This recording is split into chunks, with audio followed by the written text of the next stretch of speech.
يا لهوي بلاك يا باشا ولا انا اركب بيه على الطلعه يموتونا احنا في الوش يا احمد بيه.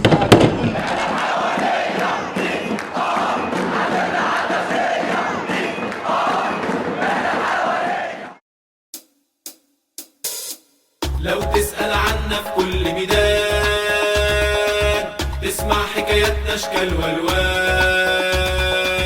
ترعب اصواتنا الداخلية عارفين مين هم مقصود حلوان. لو تسأل عنا في كل ميدان تسمع حكاياتنا اشكال والوان ترعب اصواتنا الداخلية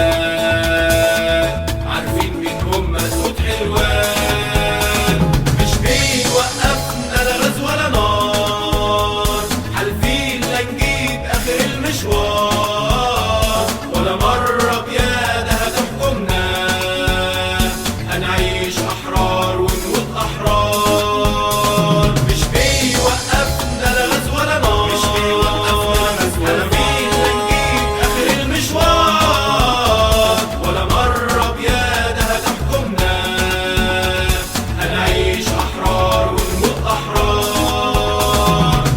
لو تسأل عنا في كل ميدان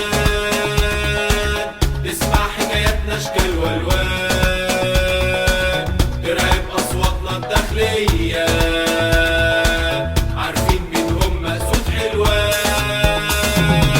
لو تسأل عنا في كل ميدان تسمع حكاياتنا أشكال والوان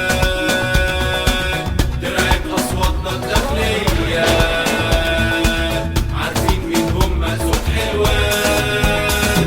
مين يقدر يوقف مسيرتنا أو مرة يهوب ناحيتنا إحنا اللي كسرنا عين الغربان من بعد ما عششوا في بيوتنا. مين يقدر يوقف مسيرتنا أو مرة يهوب ناحيتنا إحنا اللي كسرنا عين الغربان من بعد ما عششوا في بيوتنا. لو تسأل عنا في كل ميدان تسمع حكاياتنا أشكال والوان ترعب أصواتنا الداخلية عارفين مين هم مقصود حلوان.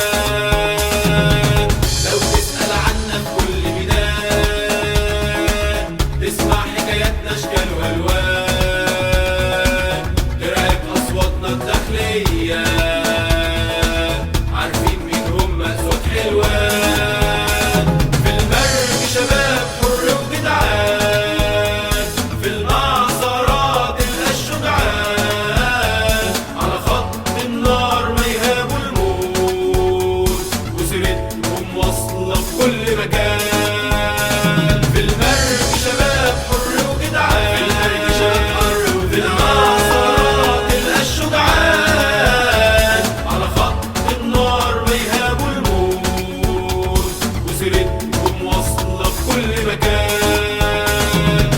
لو تسأل عنا في كل ميدان تسمع حكاياتنا أشكال والوان ترعب أصواتنا الداخلية